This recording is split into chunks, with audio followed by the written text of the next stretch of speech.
I'm Claire Parker. And I'm Ashley Hamilton. And this is Celebrity Memoir Book Club, the podcast where we take a whole memoir and we split it in pieces and discuss our way through it. And if you say, no, I want to hear it in its full form, well, go forth and enjoy that. But if you want to hear it with our quips and analyses, welcome. And of course, we are coming to Australia in a mere matter of weeks. Tickets are on sale in our bio, on our website. If you Google Celebrity Memoir Book Club, Perth, Sydney, Melbourne, Adelaide, Brisbane, we are there. Also, if you want to join a discussion about this week's episode, we are doing Instagram discussion posts so that you can comment your 2 cents, see what other people are thinking, see if you're on the same page with everybody else about loving or hating us. And contrary to popular belief, we love opinions. Yeah. This whole podcast is our opinion. What's more an ode to opinion than that? Claire, before we get into this week's episode, if you were to write a memoir about your life, what would you title last week's chapter? Claire on the road. Okay. I drove. Where? I dropped you off at the bus stop and then I drove back to my house alone. And it was terrifying. But you did it. But I did it. You sit here before me in a beautiful shade of lipstick. Me and Ashley were, don't tell them that. That's for you and no one else. Ashley was at my house and she needed to be driven to the bus. And I kind of was thinking that maybe I could get her to take an Uber. I knew that you thought that and I wasn't going to. And I said, would you like me to drive you to the bus? And you said, yes, please. And I said, so the problem with that is then I'd probably have to drive back alone. And you said, I think you can do it.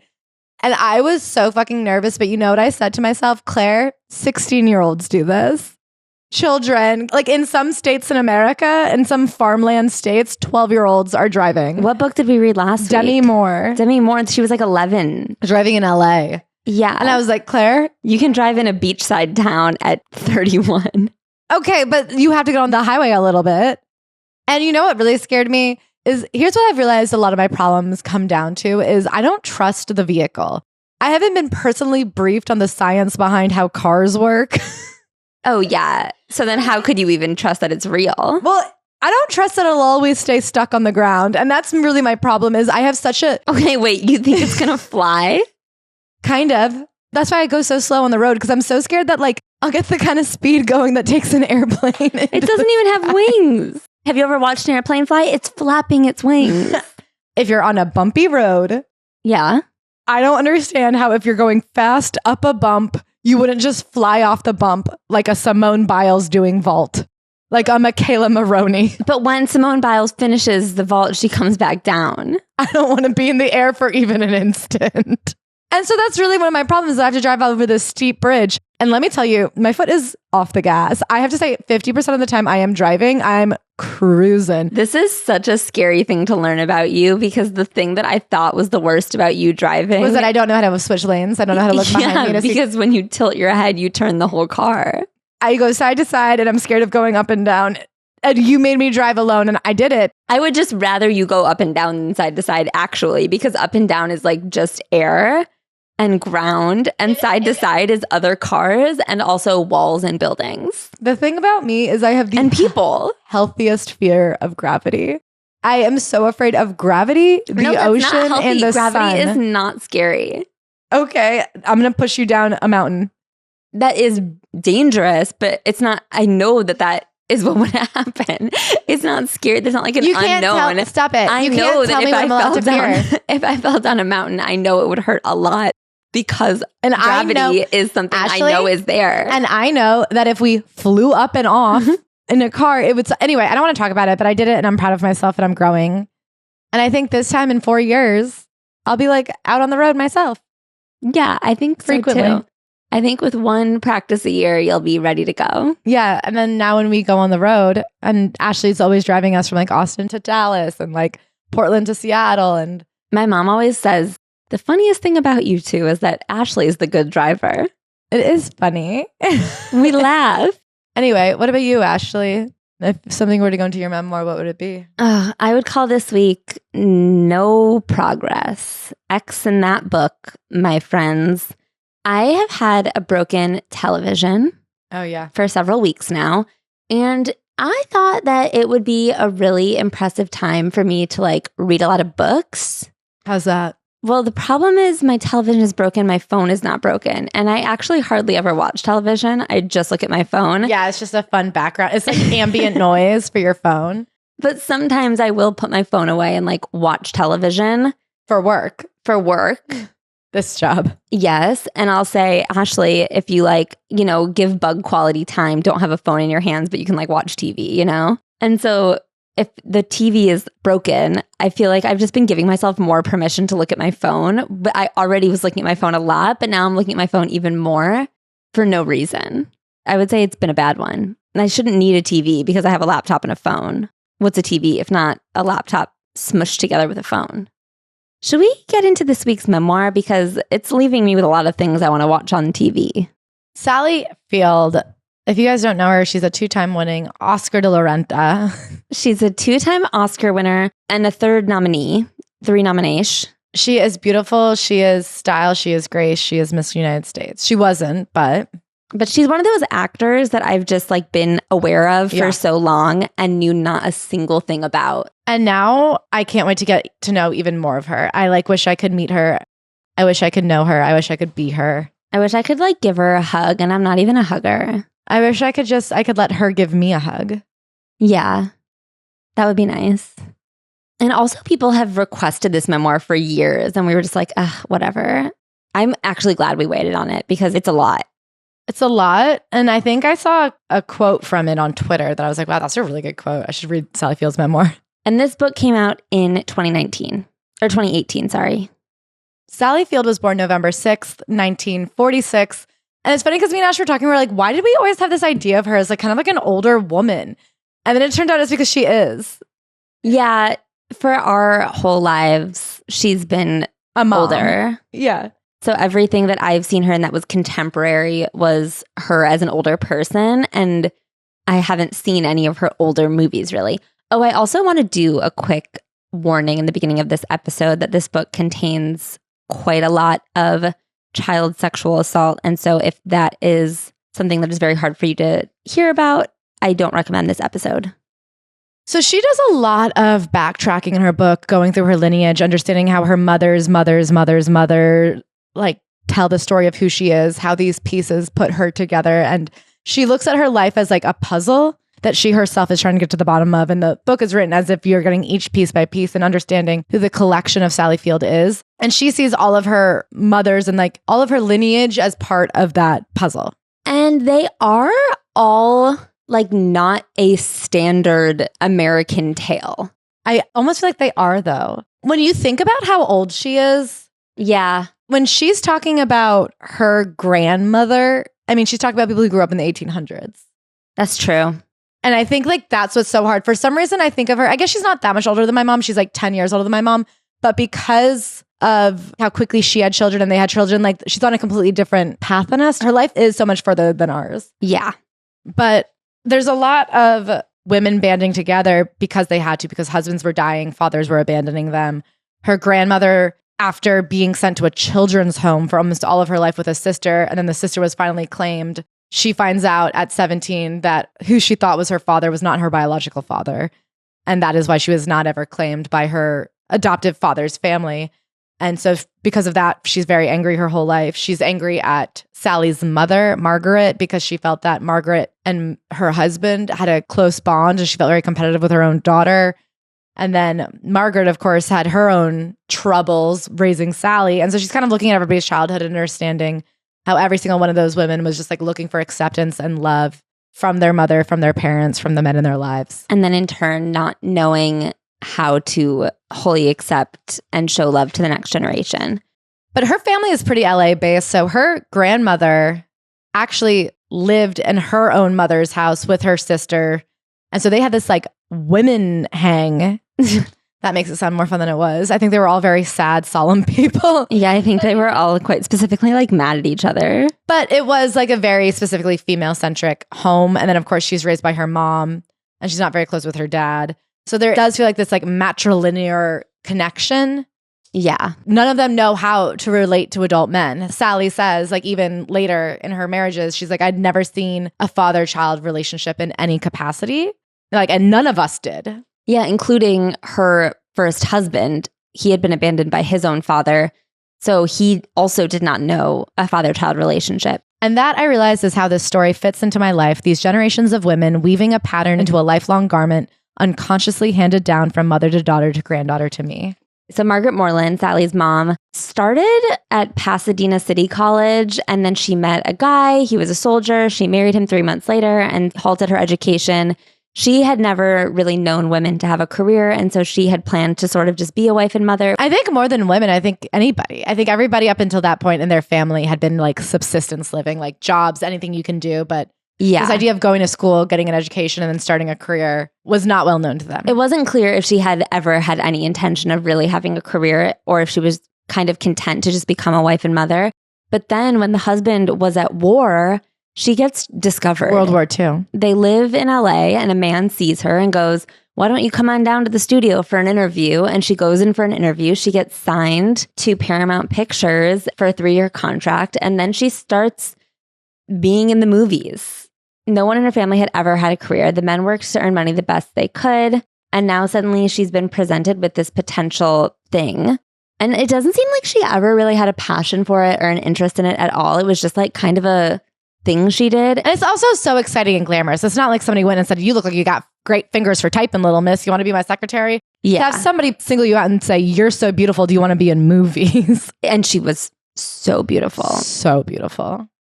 We'll put photos on our Instagram. It's crazy. You know how sometimes you look at old-timey beautifuls and you go, beauty standards, man, they changed. This one I was like, whoa. I go, of course someone saw you and said, "Why aren't you in the movies?"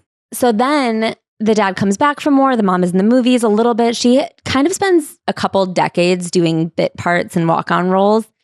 But she also has a son. She had their son, Ricky, while he was away. So he comes back to a completely different household. He had met a young 20-year-old girl who's happy to get married and be his hot young wife. He goes to war and comes back, and now his hot young wife is a mother and a career woman who every single day is going down to take allocution classes, dance classes, acting classes, and to audition for these things, even though back then they called them interviewing. Yes. So his life is upside down, and he doesn't know if he really likes that. Yeah. So then they have Sally, and a few years later, she leaves and moves with Sally and her brother Ricky into the grandma's house. The other story being told by the women of this family that she admits she had never heard evidence of or saw or experienced evidence of is that from the minute he saw him, this father of theirs did not like Ricky and only loved Sally. Sally was the chosen special one, and Ricky he could do without. As the story goes, the Army captain took one look at his new son, Richard Field Jr., and flat out didn't like him. Is that as the story goes? So what she says is basically, this is what the women told her. Her mother, her aunts, her grandmother were all like, "Oh, he doesn't like Ricky. He doesn't like Ricky. He only likes you. He's only chosen you." And she says both her and Ricky, upon conversation between themselves, are like, "I never necessarily felt that. I never saw that." She's like, if there was any favoritism, it was not obvious to me because he kind of ignored both of us. He wasn't a great father to either of them. But because there was this idea that he did not like Ricky, Ricky was not forced to go visit him on weekends after the divorce. And so he did really only know Sally. Like, there was this split between them, but it's hard to say whose fault that was. But it gave Sally this feeling of being the special chosen one, but also like being accused of a crime. I worried that I'd somehow wronged everyone, was a traitor to the female tribe up the hill. No matter if it was accurate or not, the story hurt my big brother and it was my fault. And I never knew if it was true. I mean, I guess whose fault it is all of the parents. I feel like to create any reality where it's obvious that like one kid is the one parents are fighting over and one kid, everyone could take him or leave him. I mean, to tell your 6-year-old son, "Oh, your dad just doesn't like you very much," you shouldn't ever say that. Yeah.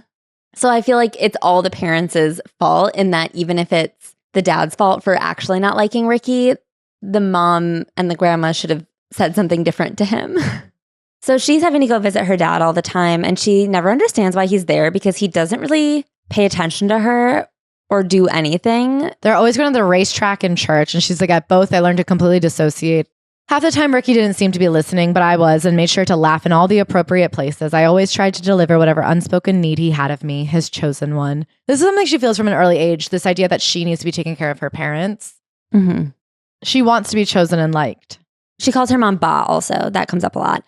Ba is acting. Her career is moving up. She was never like a leading lady, but she was moving from B movies, kind of up in the world, doing some television. So she doesn't really talk about her dad that much throughout the rest of the book. It seems like as she got older, they saw each other less and less. He becomes more distant. By the time she's an adult, they're talking to each other 2-3 times a year on the phone. But she talks about a letter he had sent her as an adult when she did yet another, from his perspective, interview talking about how she doesn't know her father and he abandoned her. So he goes, here's a letter I wrote you when you were a little girl that I never sent. You can read it. And interestingly enough, he sent it to her in her 40s. She doesn't open it back up until she's writing this book later in her 60s. And that's true for a lot of pieces of her life. She has so many things that have been returned to her, letters that were written, photographs, pieces of evidence from her childhood that she can't really bear to face. But she finally opens up this letter. I can feel my father's anger, the jolt that I've disappointed him. I set the small note aside without finishing and pick up another of the envelopes. These are the words of a man who feels wronged, who wants his children to know that they are not going to be with their father, who thinks his children are entitled to know him. If he had been forced to live separately from his dad, he writes, he would have wanted to know why, so that his judgment of him could be fairly appraised. He in turn wants us, his children, to consider him fairly and know that he cares, that he craves the love and respect of his little boy and his little girl too. And that on the day that he had to sign the divorce papers to give our mother her freedom without going into it, he did so out of court to basically save her reputation. He doesn't explain what the reputation would have been ruined by, but I guess there's sort of a suggestion that she had been unfaithful and that if this had gotten in the papers, her movie contracts would have been totally fucked. The press would have had a field day with it. Her career would have been over. But then she does not return to it. But that's, it seems, where her relationship lies with her dad. But like later they have a conversation where he kind of blames her for the deterioration of their relationship. I think there are a lot of adults in her life that expected a lot from a literal child or just couldn't take responsibility for the way they let the relationship fall. Her dad is a couple of times like, well, you never really wanted to be around me. And she's like, yeah, but if you wanted to be around me, I would have wanted to be around you. It's not really a 6-year-old's fault. Nothing is a 6-year-old's fault. So her mom is working in the movies, doing a lot of character work, a lot of walk-on roles. She's not really a leading lady, but she's steadily working and doing some episodic television. And then she meets a stuntman named Jocko. I was only 4 and some odd months at that point, so this shadowy memory may not be a true recollection, but the essence of it is. I see him entering Joy's house for the first time, making the living room seem suddenly small as he ducks his head to pass through the front door. Early in 1952, my mother and Jocko were married in Mexico and we became a family. My little sister was born 6 months later, and only now have I done the math. His name was Jock O'Mahony, but everyone called him Jocko. So he is a stuntman who is like 6'4", jacked, and wants to be an actor. And throughout her childhood, does slowly raise the ranks to become a TV star. Yeah.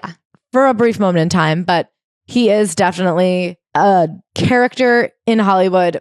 Yeah, so he is huge. From the moment he meets Sally, he lifts her up and looks her in the eye. And he takes on the role of stepfather happily. He is raising the children. He is teaching them everything he knows. He's a jock. He's a stuntman. Back in the day, there were no airbags. There was no rigs. You just fucking flung yourself down some stairs and then sword fighted somebody for real. He was a maniac.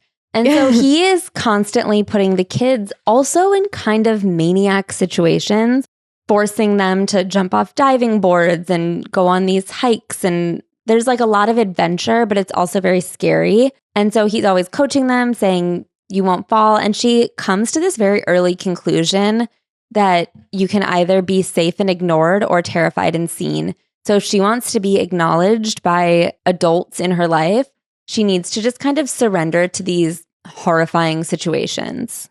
Always I wait for my mom to caution him, to tell him to be careful or say that it's time to come in, that it's getting dark or cold or dinner is ready, anything that will bring a halt to these acrobatics, to come and get me, or at least watch me and be pleased. Just watch me, bah, but she rarely does. So they move kind of a lot. At first, they're continually upgrading. Later, they're continually downgrading, but there's a pretty consistent change in house.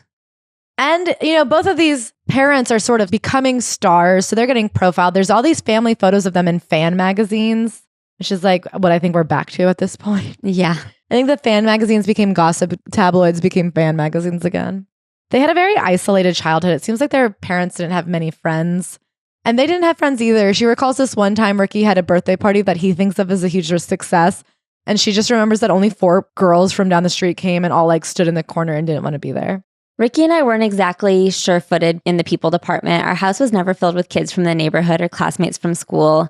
And none of this seemed to concern anyone except the woman who lived next door. The woman next door would try to have the kids have friends. And I mean, later it becomes clear their house is not a place for children.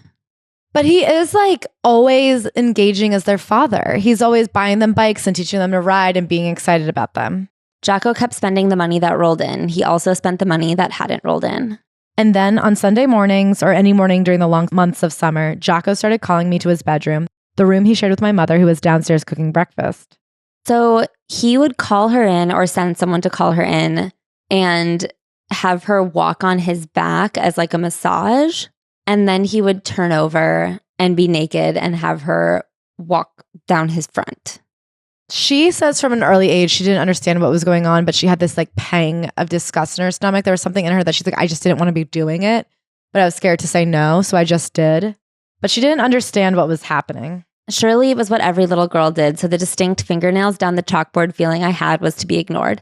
It was what I did for him and I was good at it. Part of me wasn't in the room anymore.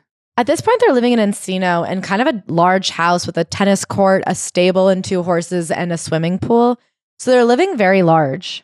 Jocko is constantly building contraptions in the backyard. They have a huge backyard and he's building monkey bars and tree houses and just there's all these contraptions back there. But slowly, Jocko's tone had changed. Nowhere in sight was the loving patience he had shown during our bicycle training days. Now he sounded mocking and condescending as if my inability was purposely done to challenge him. Was he teaching me to dive or trying to make me cry? And if I fell on my face, would he applaud my attempt or enjoy my pain? So he starts really pushing her, but he starts to very much dislike Ricky. Ricky is a chubby, not athletic kid and almost gets off in torturing him and forcing him to do these things he can't do and yelling at him and humiliating him for not being as athletic as he is. There are certain things that she also can't do. She is just way too scared to try a flip. I never could because some part of me wondered if his reasons for pushing us were not about our successes, but were about our failures. A tiny cell in my head began to distrust. So also, there's a lot of conversation in the house about what a prude the mom is. Jocko is making it known that he does not feel satisfied by her. If a crude or suggestive word was uttered in her presence, she'd blush, putting her hand to her face, just as Joy, which is what she calls her grandmother, would. And I could feel her embarrassment radiate across the dinner table. It was no secret that Jocko thought my mother was loving but limited, and while she could kiss our boo-boos, it was his job to bring us fully alive, to unleash on us all the important primary colors of being human. Colors my mother felt uncomfortable or incapable of revealing, and he did not. So at one point, she has a babysitter and she goes into her mom's room and tries on a dress and becomes obsessed with making it fit her. And she ends up destroying this dress. She cuts off the hem and ruins it. And this is something that as a child, she has her first recollection that she is crying out for something. And then her mom finds the dress and doesn't even yell at her. She never yelled or even raised her voice in anger, not ever. She expressed hurt, and that was much worse. Somewhere in me, I had the feeling that I needed to protect her from her, and as I got older, that meant protecting her from me. So she has this relationship with her mom where she is crying out and begging for her mom to help her, but instead she's being met with a response that she needs to protect her mom from the things that are happening to her as a literal child.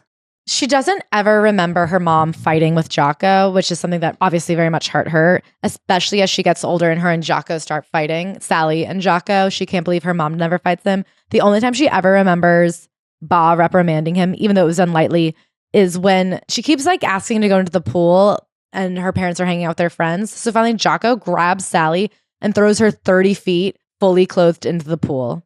She is terrified and humiliated, and her mom reprimands Jocko and comforts her. And it was so unique to have her mom take her side in a confrontation publicly. Yet outside of Jocko's sphere, if I was troubled about something or needed to talk, to work something out, she was endlessly supportive and patient. So there is this other side of her mom that she loves. And I think the struggle of her life that she deals with in this book is how can she rectify the pedestal she keeps her mom on and what was allowed to happen to her as a child.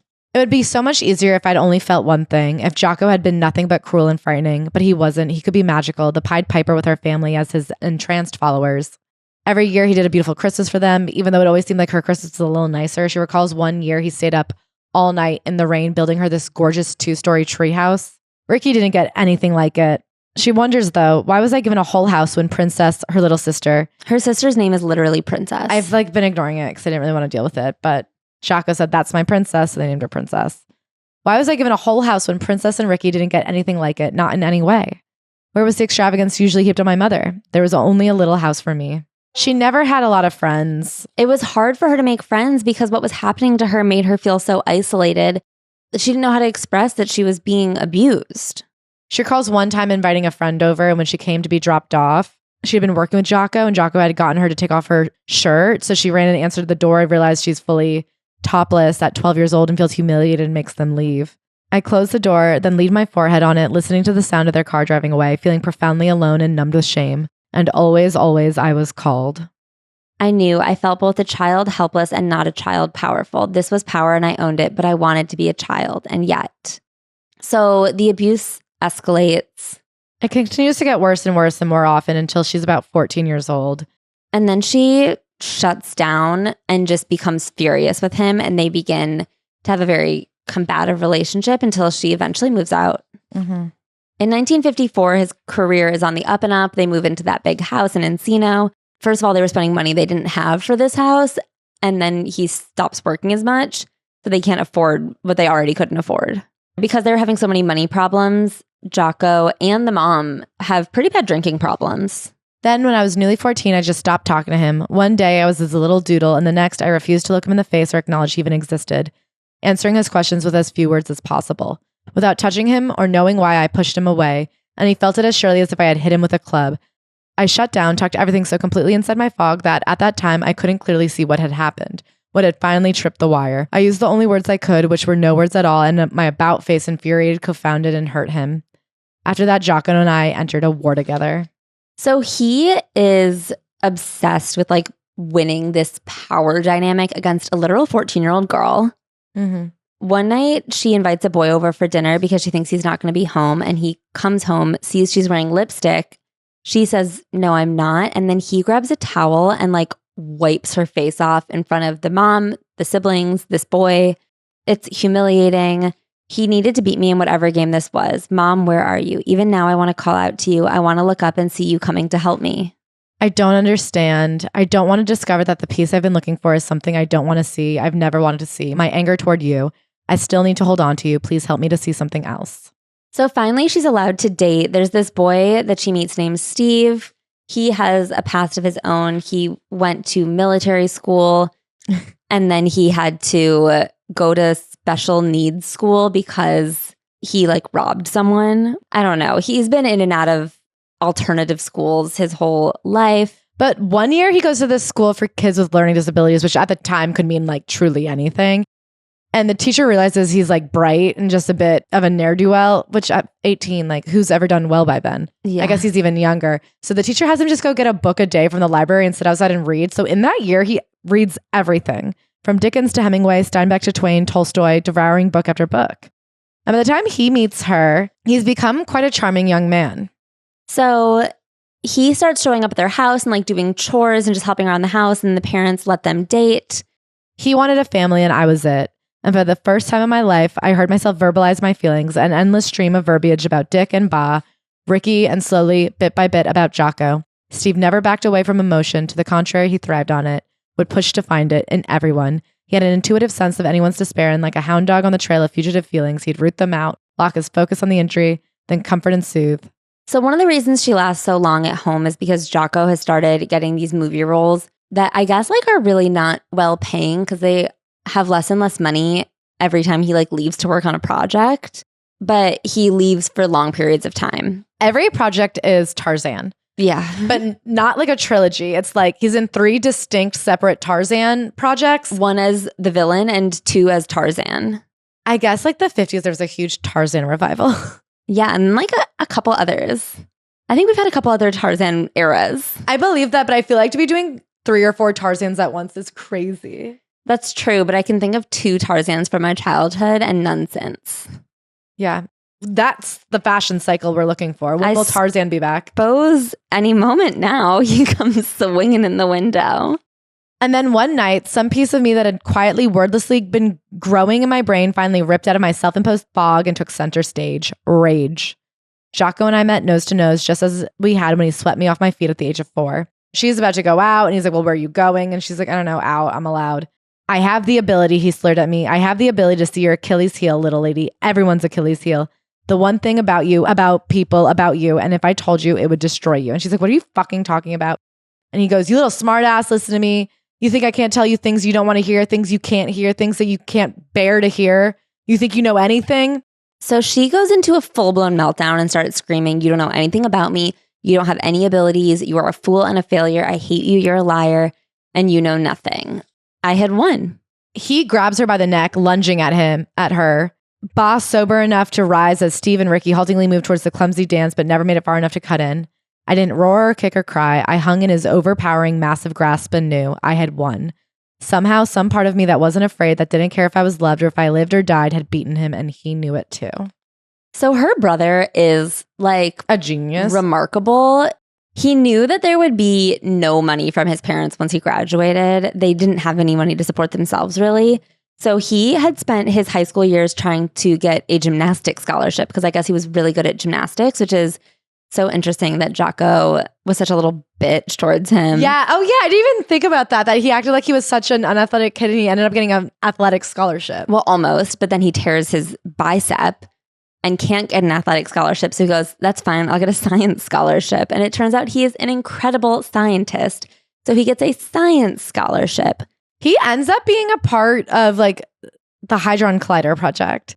He like works with a Nobel Prize physicist. He's like a literal like world-class rocket scientist. How crazy. And then his sister is Sally Field, a 2-time winning Oscar. An Oscar who wins twice. Yeah. They call her Oscar. But what a fam, huh? Crazy. She does not have the same motivation. I mean, she's been barely staying above water the entire time she's been in high school. She basically goes into this dissociative fog to handle the trauma that she's been through at home. And because of that, it's hard for her to concentrate. And so she almost fails out of high school. And then it doesn't even occur to her that post high school, she needs to have a plan for something. So she didn't even consider it. She had just kind of focused on having little things throughout high school that helped her get through the day, like being the song leader and being on the cheerleading team. And she loved those things. And she fell in love with acting at the theater class. She was so single-minded, she almost got kicked out of theater class. They were like, you have to think about other people's feelings because she thought everyone else sucked in theater. So she refused to do dialogue with anybody and she would do monologues. And should the monologue actually be dialogue, she just cut other people's lines. And he had to be like, you kind of had to think about other people's feelings. And she was like, but why? She became so hyper-focused on acting class that she just stopped going to other classes. And they were like, you have to go to night school if you want to graduate. She's also starting to hit a point with Steve where she's like become too vulnerable and she can't be with him anymore. Steve could feel my hesitance and thought it was simply who I was, slightly asexual. I didn't know that some part of me, the important part, would not allow herself to be seen. So she breaks up with Steve. She just pushes him away and that was that. How do you get over a guy? You get under the next guy. So she's kind of like sleeping around and she's like, it's crazy to think that me and Steve had this borderline asexual relationship and I cared about him so much. And then meanwhile, I would go out, sleep with these guys right off the bat and then be like, who was I? And just ignore them completely. Yeah. Which makes sense because she has a lot of sexual trauma. Yeah.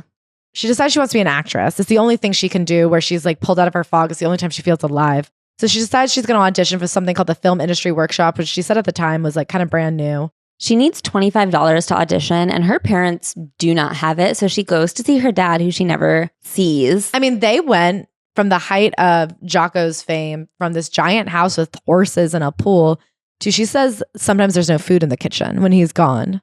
And she's like having Steve help her buy dinner for Princess. So she wants $25 to audition for this showcase or for this program. She goes to her dad. He is able to give it to her. And then a couple days later, this guy comes up to her and goes, are you Jock Mahoney's daughter? And she says, well, his stepdaughter. And he goes, okay, I saw you at that showcase for the film workshop. I want you to come for an interview over at Screen Gems, the television division of Columbia. And I'd like you to come on an interview tomorrow. She barely knows what to do. She can't believe it. She goes home, shows the card to Jocko. Jocko's like, sure enough, that's a real guy. And he's coaching her on what to do in this way where she's like, okay, well, I'm not an idiot. Yeah. He's like, you got to go in there and shake their hand. And then she goes into this meeting and unleashes just the charm of the century. I radiated pure delight because that's all I felt. She goes back for a handful of other meetings. With each meeting, more and more people would crowd into the room to watch whatever I was asked to do, while there were fewer and fewer hopeful young women parading the waiting room floor. Meanwhile, this same summer, she has to go to get an abortion in San Diego. She barely remembers it, but she starts seeing this guy. I can't remember where I met this young man. I can't even see his face in my mind. But that summer in 64, as I was going from meeting to meeting at Screen Gems, each audition more important than the last, I was also spending time with him. Most of it, I don't remember. Some of it, I will never forget.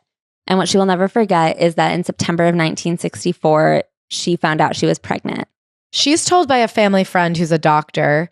This family friend, the doctor, Dr. Duke, his wife, and Jocko and her mother, Ba, they all take this trip down to San Diego because I guess abortions were illegal at the time because she says he was risking his own practice by taking me at all. Yeah, so then they go down to Tijuana. Oh, is that where they are? Yes, that makes sense. Yes. And she is given a abortion in Tijuana in this random dank room. And then as soon as they finish, they go, okay, go. When she's on the table, they're giving her like laughing gas to help with the pain. And while she's under, the doctor starts like fondling her breast. There was a price to pay for pain relief, and I would not pay it. So she's able to like somehow through sheer force kind of get herself out of her drugged stupor, push him away. And when she pushes him away, they're like, all right, well then get out of here. She says she drives home. Nobody like held her. She felt like shit. This is just like the most horrifying thing. I didn't lay my head down on my mother as the day faded into night. I don't know why. She was sitting right next to me in the car, but I didn't. I sat up straight, leaning my head on the clean, automatically powered window. If I slept, it didn't give comfort. And where there had been Patty's mindless gay chatter on the drive down, there was heavy silence the whole way back up. Also, for some reason, she remembers feeling the need to tell both her parents at once, as opposed to just her mom. And she's like, why? Why did I need Jocko to know? Like, why did I feel the need to tell them both? Why couldn't this just have been between me and my mother? So when she gets home, Steve is there waiting for her. When I cried, it was not my mother who held me, it was Steve. I felt I was changed, forever tainted, and I grieved deeply for the loss of something I couldn't name. So she and Steve have kind of this like odd codependent relationship where they're sort of the only family each other really has for a period of time. And they both like grew together as the most damaged versions of themselves. And so their relationship is like very complicated where they love each other, but like not in a way that is healthy for either of them. I mean, at this point, I was sitting here thinking like, what a great guy Steve is. Yeah. To come back, because they were not together at this point, but he came back and he's the only person who cares about her, truly. Who's there for her in this moment, at least. This is why abortions need to stay legal, because women can't be getting unsafe abortions in other countries with like doctors who are disgusting. 6 weeks later, in early November, 3 days before my 18th birthday, I began my career.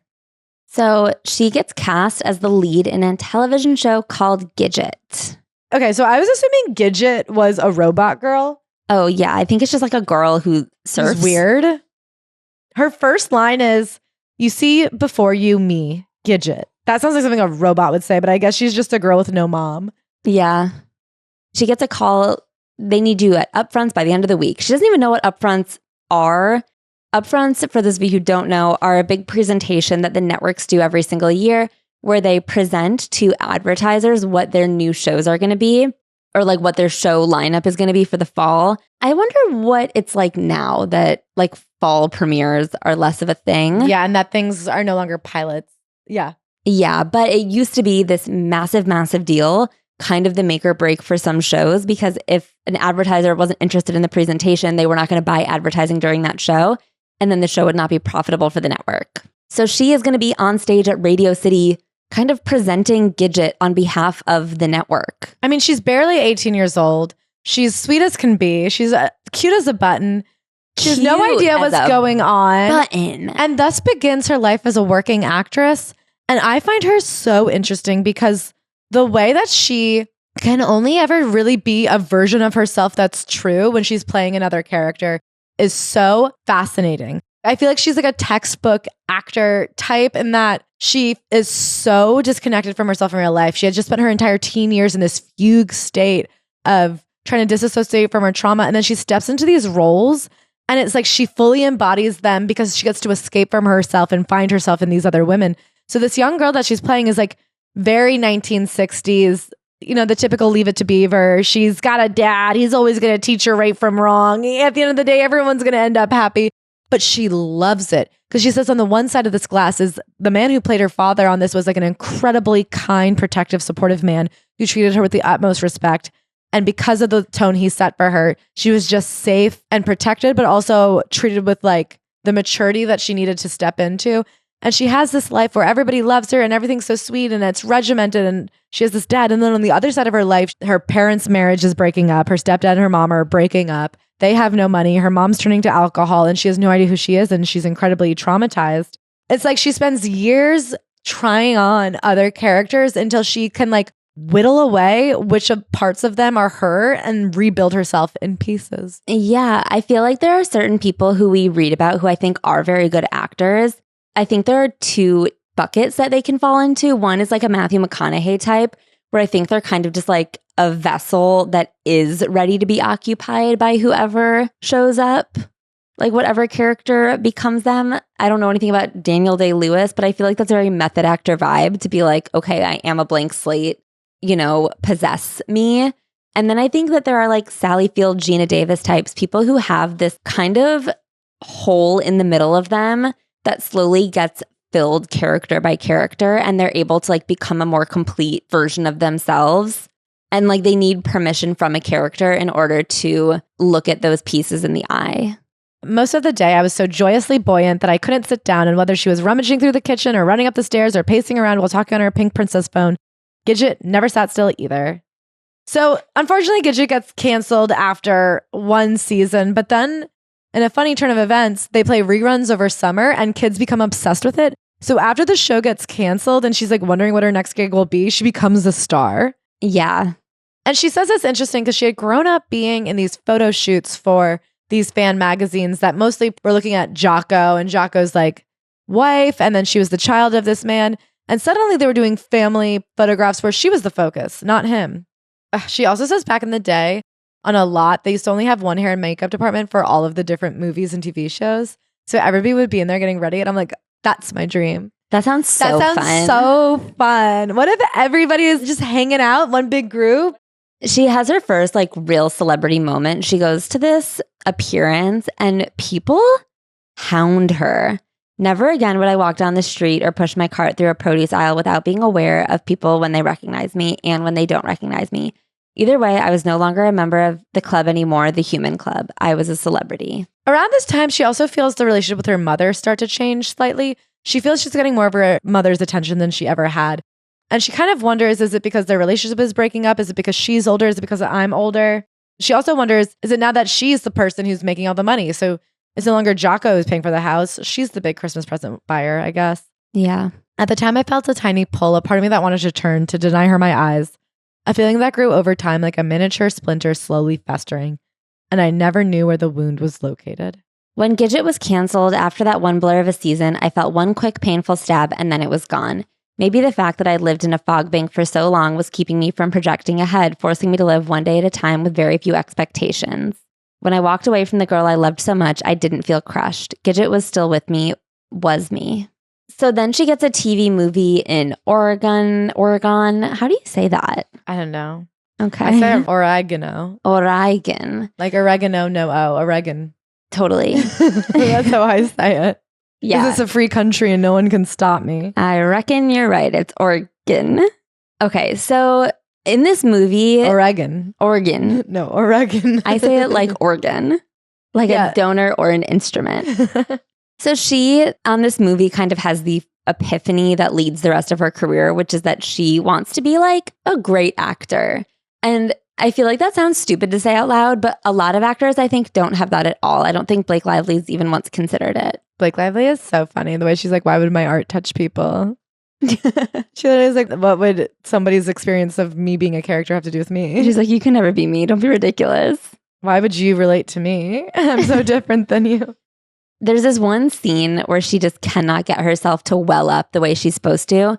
And she's horrified by the realization that she does not know how to deliver. So she goes into kind of a tailspin and realizes her goal is to get good at acting and to select projects that challenge her and that feel exciting and like art But then she gets a call about a script. They want her specifically to star in a new sitcom.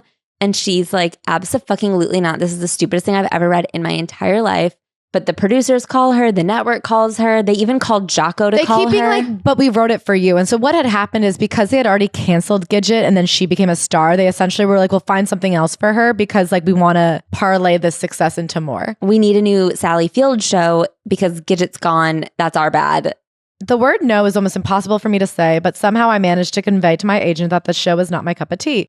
So it's funny because she keeps being like, I couldn't say no, but she says no 3 or 4 times. And then who finally breaks her? Jocko. Jocko comes waltzing into her house and goes, FYI, if you say no to this show, there is a chance you will never, ever, ever get a job again. And she goes, that's fine. And then he goes, yeah, well, they've already cast somebody else in it and they're shooting right now. And she goes, really?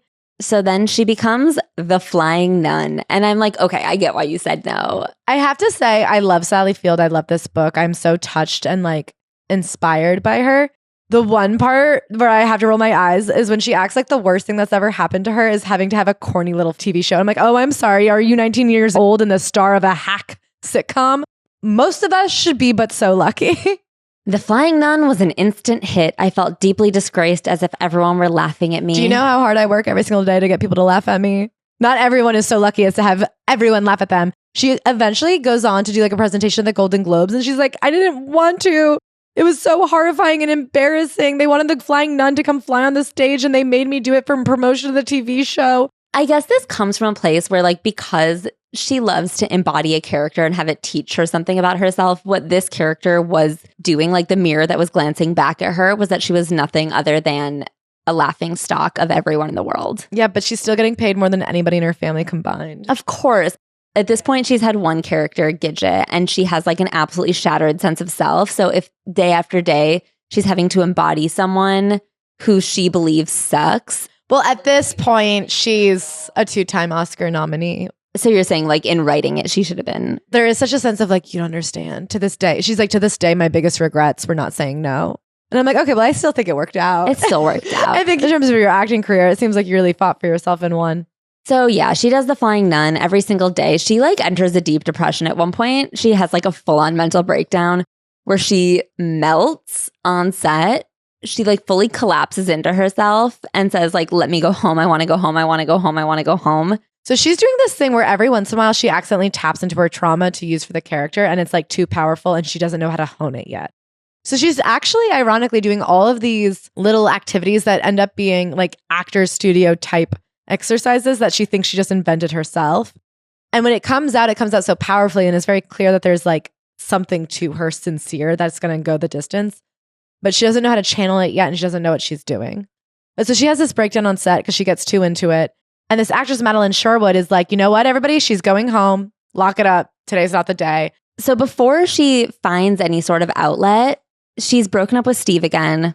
She was mad because she was living in Malibu and Steve and her sister Princess would just sit there all day and smoke weed and she would be leaving before dawn, coming back after dusk. And there they would be just like stoned from hanging out all day. And she got pretty sick of it, which I understand. Yeah. And at this point, Steve is like really smart. He's gone to college, I think a couple of times, but like never picked a career. And I don't know what happened to this day. I think he became kind of a hippie, but like was not working. Yeah. He wouldn't get a job. He would like go to college again and then lose interest in a topic. He was always like, maybe I want to be a writer. Ugh, don't we all? Don't we all? She breaks up with Steve again because she's like, we're holding each other back. You need to find passion in life. And then because she's like acting in this project she despises, she has no one at home really. She like kind of has no friends.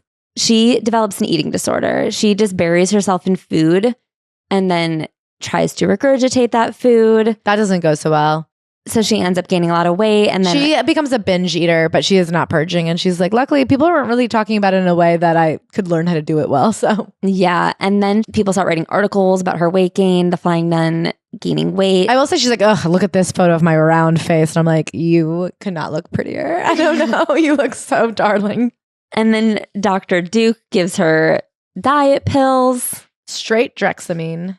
She just like views herself as such a laughing stock. And then finally, Madeline Sherwood is like, okay, I have to take you somewhere. So you guys know how every once in a while we'll read a memoir and in that memoir will be a character and you're like, okay, well, that person should have a memoir.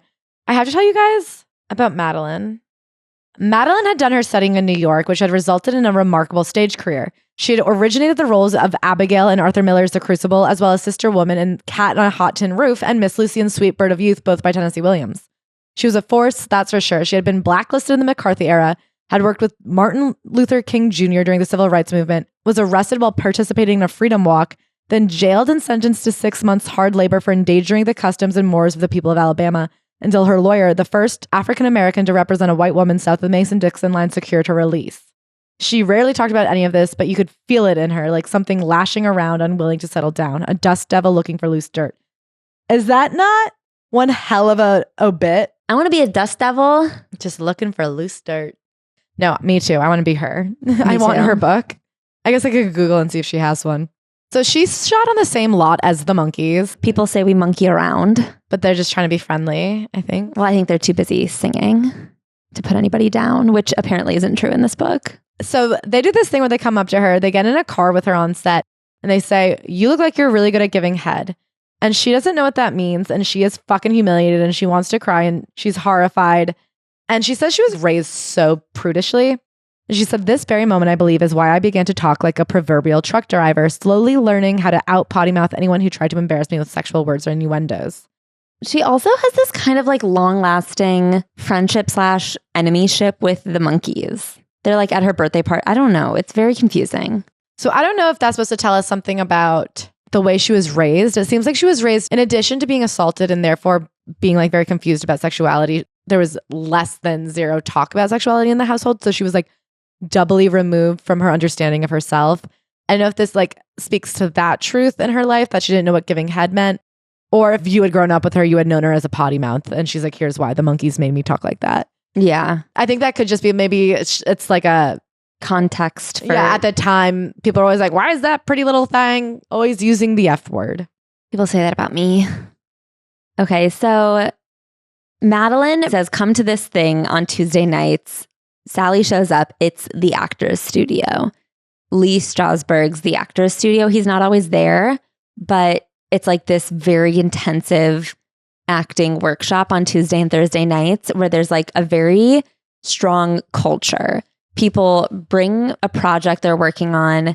If you're selected or whoever is selected to perform that night performs the project they're working on, they then like explain what thing they were working on in their performance, and then people give feedback. It sounds like just the elites give feedback. Yeah. Like Lee Strasberg. So she's going to the Actors Studio. She kind of comes alive. She's like, oh, awesome. Acting. This is what I wanted. She also starts seeing a therapist, but her therapist is like a huge piece of shit. He insists that she go to these group sessions as well, where everyone like makes fun of her for being the flying nun. I guess her fear was true. I'm trying to think, what's the equivalent in today's society? Like, what's like a really, I guess like being the Masked Singer, but every week. I guess like if young Sheldon had to go to therapy and everyone was like, what's this kid doing in therapy? I thought he was a genius. Can I tell you, if I could be young Sheldon for but a day, I think my mortgage would be paid off. Like, I like can't think of a better gig. They're trying to give him like 17 spin-offs. I'm just saying it's the same with the Flying Nun, where we're like, okay, well, wasn't she like making a living in acting and she's so upset about it? People do make fun of young Sheldon. People is us. Yeah. So things at home are treacherous. Princess is kind of spiraling because her dad has abandoned the family. Did we tell you guys that? Oh, yeah. Jocko left. He married someone new immediately. And Ba is kind of bottoming out as a drunk. They get into a huge fight at one point at a Bahamas vacation that Sally takes everyone on. In an uncontainable blazing flash, I picked up Ba's drink and threw it in her face. I can't stand this. I seethed. I hate you. I can't look at you. And then she goes, and with that, the pickle was out of the jar. That's a phrase I'm going to start using. Princess starts defending Jocko. The mom doesn't know what to say. It becomes a disaster. I was the monster who had caused the pain and had ruined the trip. In some weird way, I felt as though I was filling the space that Jocko had just vacated. I can't believe they have to keep calling him Jocko. I know. That's like a crazy, awful name. I hate it. Then she goes to see her actual father. She hasn't seen him in a while, and he immediately asks her for $5,000 because she's the flying nun. He's like, remember how I lent you $25? You could probably stand to give me $5,000 right now, right? He had just bought a pharmacy and needed help until it was up and running. But on the way out, he gives her a bag of pills. Like, and not bad ones, good ones, like Vicks VapoRub, decongestant spray, Advil, aspirin, laxatives. I drove back in the pouring rain, blurry and dazed, but knowing I had a father who cared enough to make sure my stools were soft. What the hell? It was better than nothing. So she's back for season 2 of The Flying Nun, but now that she's going to the acting studio on Tuesdays and Thursdays, she kind of has a new lease on this whole situation. She has a dream of someday being considered for other projects that are good. Yeah, she's really coming into herself. She has this one outlet. This has become her new therapy. So she does her first ever scene, which is right on the eve of season 2 of The Flying Nun. So the rule with Lee Strasberg is because obviously everyone wants to do a scene in front of him. You can only do 15 minutes. And if your scene goes long, he'll cut you off. And he's famous for cutting you off earlier if you're not doing a good job. They end up doing a 45-minute play. Which would have fucked me up. Let me tell you, if you said do 15 minutes, I would not have prepared 16th minutes. I would have been like, well, I only learned the first 15 you told me. But I guess that's why she's a double Oscar and I am just a nada. That's so true. So at the end, Lee asks her partner, what are you doing? And he says what he's working on. And then instead of asking her what she's working on, he says, why are you here? Because, why would the flying nun be here? She's got God to talk to. And then she says, because I want to be good. And he says, well, you are good. You're the nun. She goes, yes, I do work, but not the way I want. I'm not good enough. I want to know how. And he says, you were quite brilliant. And this kind of becomes her driving force for the next while. She goes back for Flying Nun, but she feels much more alive. She feels quite brilliant. She is getting quiet and to the point compliments from very important people periodically throughout her career. I will say she's one of those people where I'm like, oh, okay. So at 18, somebody saw you and goes, I want you. And then they just gave her a TV show and then they just gave her another TV show. What the F? I wish I was born in the 1940s. Everything was handed out like candy back then, but I guess she is just sensational in a way I couldn't even fathom. Because also she wasn't just given Gidget. She had all those meetings at Screen Gems where she captivated all of the executives as an 18-year-old who'd never even gone to acting school. And didn't even know where the camera was, literally. She was like, which of these machines is the camera? She also starts bringing her mother into her life. Her mom is her sounding board. Whenever she's frustrated about the nun situation, she talks to her mom about it. And her mom always says, well, you can't let it eat at you because the camera knows everything. She's getting tons of advice from her. And it's funny, she's kind of inherited her mother's dreams and career in this way. And at first, it seems like they both love it. She loves having a sounding board and her mom loves having someone that she can impart all her wisdom to. She wonders what happened with her mother. Why was the confidence of her youth so ephemeral? Why is mine? As my mother approached the end of her life, I began to feel a frantic need to know more about her. I pestered her and pushed and wanting her to reveal stories and secrets as if that would somehow answer the questions I had about myself or would heal the wound between us, a wound that only I seem to feel and pick at. And she says that this is the point where her mother boss says, Joy hated me because I was so close with my father and I decided I would never compete with women. I wouldn't make friends with them if they got competitive. And when I got into my acting career, it became a competition with other women and she just didn't want to be a part of that. And she says, I was able to live my life with just you and my husband and your brother because I stopped wanting my mother's love. And she goes, okay, that's not true, Mom. All my mother's life, she ached to be loved. We all do. But Ba would lose herself in that ache. It became bigger than the rest of her, would eclipse her creativity, her love of words, her strength, and for a time, her children. And I think that's so interesting that her mother has this idea of herself, well, I just stopped wanting my mom's approval. I just stopped needing to be loved by her. When in reality, she lost everything in this need. She didn't lose it. It became so big she couldn't see it anymore because that's all she knew. Yeah. So then Steve comes by one day and goes, FYI, I'm getting married. And she is caught off guard because normally he's begging and pleading for them to be together. So when he shows up, she's like, ugh, this man won't leave me alone. So he's like, by the way, remember how originally you said no to the Flying Nun and then they cast someone else? And then as soon as you finally said yes, they fired that girl and hired you back? I'm marrying her. And Sally goes, what the fuck? What about me? And he goes, well, you said you didn't want me. And she goes, yeah, not right now, but what about later? I can't have you later if you're married. He goes, if you won't marry me, I'll marry her. He goes, yeah, but if you would marry me ASAP, I'll marry you instead. And so she says, when Jocko threatened that I might not work again if I didn't do the Flying Nun, I agreed to do the show, not because I wanted to, but because I was afraid. When Steve told me that if I didn't marry him, he'd marry someone else, I accepted for the same reason. I was afraid. So she marries Steve, but can you imagine this other girl who was starring in a TV show, and then all of a sudden Sally Field says yes, and now this girl is kicked to the curb, and now she's finally about to marry some guy in like an MFA program, and then all of a sudden here's Sally Field again, jacking your shit. You know what that is? That's a super Claire. To live in this other girl's shoes. Oh my God. For those of you who don't know, growing up, whenever my dad saw someone who was like blonder, taller, or better at soccer than me, he would go, that's a super Claire. And I have to say, Sally is a super Claire to this other girl who was a worse Sally. Neither a Steve's wife nor a nun who can fly. She's got nothing. So then her mom comes by and is like, okay, I have to tell you something. Don't marry Steve. And she's like, what the fuck are you talking about? And she goes, I'm gonna.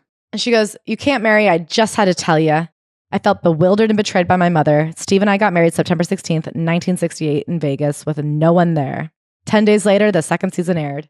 And then she gets pregnant. Yeah. So they're filming season 3 and they like rush the situation so that they can hide her behind big things. She's carrying stuff a lot. She says like in Bewitched and I Love Lucy, they're able to write this pregnancy into the storyline. She's like, we really can't write this nun being pregnant. It's like just not part of the show Bible. She also had finally asked for one thing. She met with the producers and said, what if we did an episode about something? Because she felt that like not a single episode of this entire show, one of the reasons she felt so dissatisfied in the acting was that she could never ground the character in anything even remotely close to reality because everything happening was so absurd. It's not actually absurd that a nun could fly. Okay. I've seen it in Barcelona. Okay. That was a bat. She's like, what if we made the episode about something? And they were like, no. And she goes, well, glad I asked though. It's good to ask for things you want. I love that mentality. And she's not wrong. She's not wrong. 4 days after her 23rd birthday, she wakes up with an unmistakable yank from deep inside. That's labor. The way childbirth happened before this crazy little thing called Lamaze was invented was psychotic. Can I say, hearing this story made me really understand like home birth women. Yeah. All the love and respect in the world to doctors. If something happens to me, even a little bit, I want to go to a hospital. I'm not a tough gal. I don't eke it out. But thinking that just like merely 40 years ago, the way that women gave birth is they gave you a spinal blocker, knocked you out, strapped you down to a gurney, and then had a nurse push the baby out of you. I think my grandma gave birth, like they knocked her out entirely. Like she was fully unconscious. And when she woke up, she was like smoking a cigarette, having a baby. Like they'd light a cigarette for you in your deep slumber. But when you came to, the baby was out and cooked. You have to go, well, what are we doing now that's so crazy? I don't know. But I get with that trauma that lives in the fact that like 40 years ago, they had not done enough research on the female body to be That's what I'm saying is that this idea that, and now they're definitely right. You're like, well, maybe not definitely. Oh, I mean, definitely not definitely, but definitely closer. I think that there are a lot of studies that are like laying on your back is literally for the comfort of doctors and not women. Yeah. No, my sister-in-law said that when she did her OBGYN rotation, she's like, the way it is so instinctive in women to like stand up and grab something and squat. And you have to be like, no, don't listen to that silly part of your body that's telling you what you should be doing. I need comfier seat. While I lay there totally numb from the waist down and bolted to a lightly padded table, they casually talked amongst themselves, never to me. The doctor nodded to the nurse, and then the nurse got up on the table and just pushed the baby out. What the fuck? But there he was, my son, Peter. Oh my God. The next day she feels awful. And she says, it felt like my insides were falling out until I realized that what was pushing against my episiotomy stitches was not a vital organ, but a piece of surgical sponge that had been left inside me. Oops. I hate to hear it. I hate it when doctors leave things inside of people. It's my biggest pet peeve. Ew. Just double check. Double check. She loves Peter a lot, and she's very happy that Ba is extremely present as a grandma. She ends up becoming like a full-time live-in nanny, which begins their pattern of being incredibly codependent all throughout their adult lives. And she's very grateful for this because Ba's like, well, I'll come in and help. She curbs her drinking.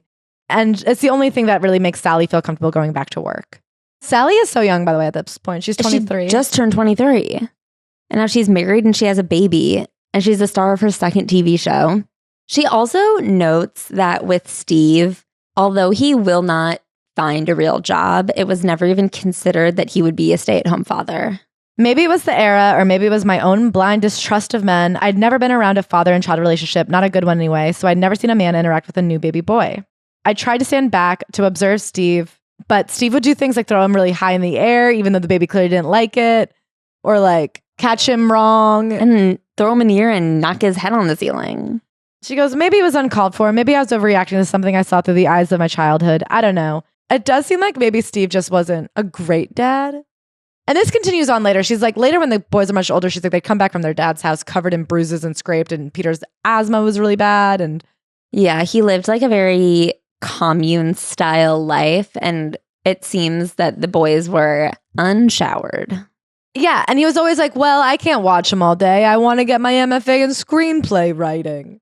Anyway, it all worked out and it really brought Ba and Sally closer than ever. So the Flying Nun ends, and she is not really allowed to audition for anything else because everyone's like, what are we going to let the Flying Nun in here? No one's bringing her in for anything. And can I say, the way that she just works for it, I feel like we see this a lot with memoirists, that you get big doing something and it actually becomes a double-edged sword of now that's all anybody can see you doing. You know, you have a lot of commercial success, but now nobody will take you seriously. You know what she does? She doubles down and she works really hard. Yeah. So there's this project she really wants to do. They won't let her audition for it. So she reads the book, records herself on tape doing a monologue from the book, and mails the tape to a producer. She doesn't get it, but they write her this letter being like, you were really good. Not good enough to override the fact that we specifically didn't want you, but pretty good. Keep at it. And then she goes, well, that guy who wrote me the letter, his name was not on the project when it finally did get produced and made in 7 years later. Yeah. But she is like trying stuff. She's saying, if you won't see me, I'll make myself seen. And meanwhile, she's still going to the actor's studio very regularly. It's kind of become her whole thing. And people there are like, yeah, she's awesome. So she does an ABC movie of the week that's actually considered pretty good. She's like using everything she can. She does Maybe I'll Come Home in the Spring, and she does something called Marriage Year One. These projects are pretty well received, and she specifically as an actress is very well received. Then Steve's number comes up. He is going to be sent to Vietnam, but they get a letter from a psychiatrist being like, he was in institutions when he was young, so he can't go. He's kooky. You would hate to have someone kooky out shooting people. They're not sure if it's going to work. Like, they're just left in limbo for a really long time to find out if Steve is going to go to war. Now she has no job, a husband who may or may not go to war, and a new baby. Jocko is like, I got to introduce you to my new wife. And she's like, oh, what the fuck? Why would I want to meet her? He comes over, asks her for $5,000. She goes, haven't I seen this before? And then she realizes she's pregnant again. So she does give him the money. Yeah. Luckily, Steve ends up not having to go to war. He is doing drugs a lot, though. Yeah. He'd always been smoking weed with like Princess and stuff, but now it starts getting more and more trippy. And he starts having these parties where people come and do acid. And she's just like alone in her son's room, pregnant, being like, well, this isn't my scene. But luckily, since her last baby, Jane Fonda has teamed up with this woman, Femme Delizer, and they invented Lamaze. So there's this new method of having a more natural birth. Unfortunately, she goes into labor before they're able to get to the hospital, and she's like crowning. Yeah. So in Lamaze class, they teach you the stages of labor, and they say specifically, don't go to the hospital too soon, because then they might still be able to trick you into like doing this freak ass birth where they knock you out and yank a baby out of your body. And so she waits too long and is like crowning in the car. And then she does have a natural birth. So now she's got Elijah as well as Peter. Steve becomes obsessed with like moving and building houses. He's always finding a new beautiful Bel Air home and being like, this is where we gotta be. They move a ton. And all on the back of her work, which is like totally fine if he was willing to also be the stay-at-home dad or even contribute in his own way. But it seems like mostly what his role in the family was finding new, more fucked up houses for them to move into. and trying to decide what he wanted to do next. Very Brock from VPR. There's a lot of men who are like, I'm too busy to help with the child. I'm trying to think about what else I want to be doing with my time. I need a little bit of free time to come up with what kind of job I could want. Yeah. The other problem with him, so he finds this lot in Bel Air that has a beautiful view, and he's like, we'll build a house on it. And she's like, I don't have a job and you have never had a job. So what's the plan here? But then he gets her to agree to it. And now they're living in this like shabby house because they had to sell their decent house in order to afford their eventual nice house. And this is where their relationship just starts to absolutely crumble. They living in this shitty house while building a bigger house that they don't have the money to build is really bad for the relationship. So she is trying to reinvent herself. She wants to get away from the flying nun. Unfortunately, they need money. And he's being like, well, you can't really be saying no to projects right now when we have this big house we can't afford. And she's like, you get a job. And he's like, how am I supposed to get a job when you're the one who should be having a job? She said, how could I listen to the part of me that felt most alive when I was on stage or in front of a camera, take care of it, allow it to grow, and still be the sole financial support for my family, all while fulfilling Steve's dream of building a house? She's also the financial support for Ba and Princess. Unconsciously, I felt I had to make a choice between these two loves of my life. I began to move away from the comfort of my childhood sweetheart and choose my love of acting. That's the love affair I focused on. So she's doing like odd appearances and little bits and bobs. She's also doing a lot of work in the acting studio where she starts to sort of confront her childhood abuse. But because she's not in therapy, it comes to her in a way that I think is really devastating. Like, of course, the whole thing is devastating, but she kind of remembers this moment in a way where she puts a lot of blame on herself. Maybe it's easier to remember myself as the powerless victim and not the perpetrator, not a player in the mindless damage game. I've never wanted to see the reality that I was a young woman who began to have violent rages, who needed to find her sexuality in other men, and who hurt Steve. And more than anything, I don't want to acknowledge how often I placed my children into the arms of my mother and walked away, only to feel jealous of her relationship with them when I returned. I mean, her and Steve had always been at it. It turns violent on her part. She starts like hitting him and then sometimes just hitting herself. So she's like really fucking going through it. She's dating a lot. Her mother is essentially full-time living. I mean, she loves her children and it hurts her to be away from them for work, but it does seem like she relies on her mother to almost be the second mother. And especially as Steve's leaving, she's like almost the primary parent. Well, Steve also doesn't leave. She kicks him out. Yeah. But then it seems like he's not doing a great job raising the kids on his own. No. But she has like this funny photo of her and her two boys, and they're all so cute. I mean, they're such a beautiful, adorable little family. And there's a cat in the background. And the caption for the photo is just, crazy we had a cat. Peter was allergic. Yeah. And I think that almost like says it all about what it was like. She's still technically so young. She's like 20 years old. She has these two kids, this career, this divorce, all of this trauma that she's working through.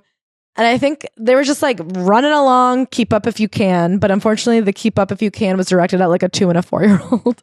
Yeah, she really takes a lot of accountability for how much rage was just boiling in her at all times and like where she found her outlets. And I think that is really vulnerable and difficult to do as someone who did raise 2 children.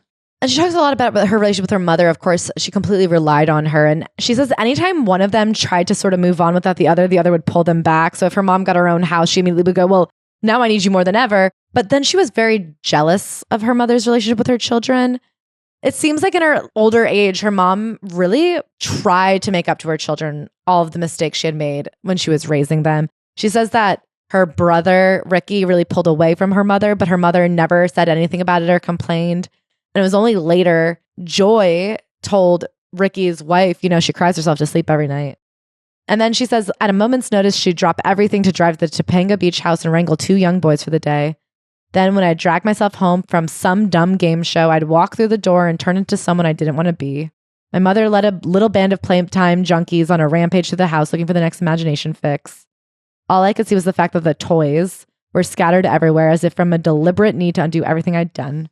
And then she says she went from like Jekyll and Hyde. She just like hated hearing her mom laugh and play with the kids, and it made her feel insane. So Steve tries to convince her to take another sitcom, and she needs money.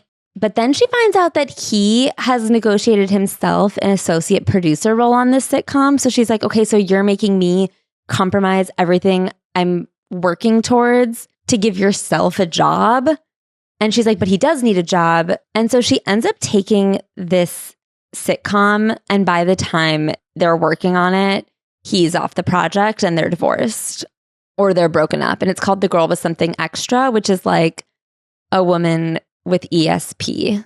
The Girl with Something Extra, which proved to have nothing extra, ran for only 22 episodes. Thank you, God.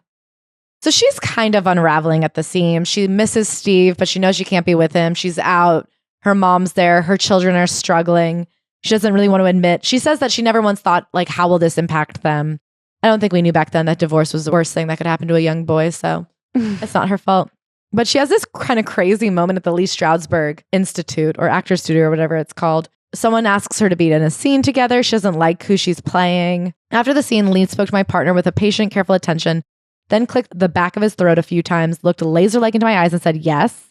So she goes, I was working on a moment I once had with my father. Lee paused. He said, when are you going to stop doing this shit? I don't believe your father was enough. I don't think that moment with your father affected you very much. And then she starts screaming at him. Who the fuck do you think you are to tell me what I'm feeling? Who the fuck do you think you are? And he keeps going, listen to me, Sally. You keep saying you want to be better. You could keep dancing around. I don't see anything important going on in you.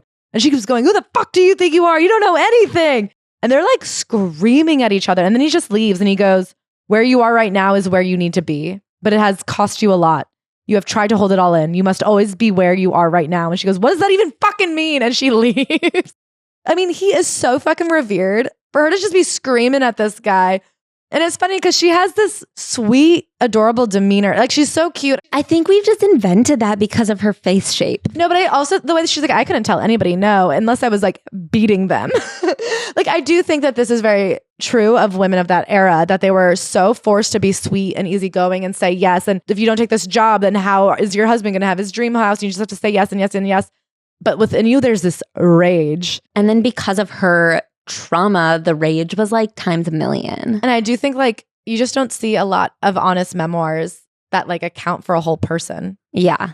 I think this memoir is so great. It accounts for all of her. Yeah. So then she gets this audition for a project called Stay Hungry, which is really different than anything she's ever done. And it's because her work at the Actors Studio has started to enter the zeitgeist in like the Hollywood scene. And this woman, Diane, puts her on the list to audition because Diane is convinced that even though she's well known from these sitcoms, she is completely undiscovered as an actor, which is true. And such an interesting like phrase. Yeah. She goes into this audition and nobody wants her there. She's sitting in the waiting room and it's like taking her a really long time. And then she can overhear them arguing. And the argument is that essentially nobody even wants to see her try. But she has come in completely embodying this sexy character. And she's like, I'm going to go in there and be that character so hard. She knows that auditioning is not about like being the best actor. It's about being the character. So she's like, they'll just see me and I'll be the character and then they won't be able to say no to it. And they couldn't say no to it. So the director, Bob, calls her. And he goes, well, we've now read every actress in this town and I can't believe that you are the best. It must be because you've had more experience auditioning than anyone. I paused before telling him I'd not read for anyone since 1964. So it's down to 5 girls and he goes, you don't look like the girl I want, but damn, you're good. Of course, he has one more test for her. He calls her over to his house, invites her into his room and says, well, there's a nude scene, so I need to see your breasts. She takes off her top and then he goes, well, there's a kissing scene, so I need to see how you kiss. I kissed him. It must have been good enough. So she gets this job. When I left his house and I climbed into the safety of my dark car, my hands were shaking. What was I feeling? Excited and slightly flattered? Bob had responded to me. I had won. Is that not what I wanted? I thought about the fact that I was in this film, that I was going to be working with Jeff, that I'd beaten down the door. But a quiet part of me felt afraid, tarnished, shamed, and without a voice to scream, who the fuck do you think you are? I couldn't consciously see it then, and not for a long time after. I had won the role, yes, but I had lost something important, something I was also fighting for, my dignity. It is really sad that she can really only find her voice when she's like working through a character or screaming it. Because no one has given her permission to believe herself ever. There's this weird thing where like because she has to be sexy and nobody considers her sexy, they have the entire crew like look at her and rate her and they all go, no, you're really hot. She goes, I can't blame Ralph Felson, who's the Bob. Yeah, the director.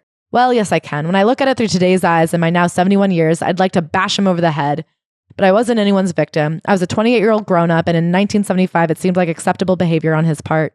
We're all locked into the drumbeat of our history, but eventually you have to drown out that tune with your own voice.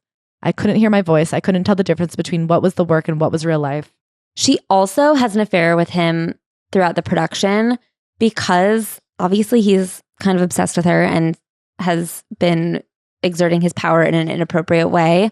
But like, because she can't cut ties with this character who is just this like oozing sex pot, she is engaging in this affair. And she feels horrible mostly for the wife. She's like, I loved her. I looked up to her. Why was I doing this? Like, why couldn't I reach out to her?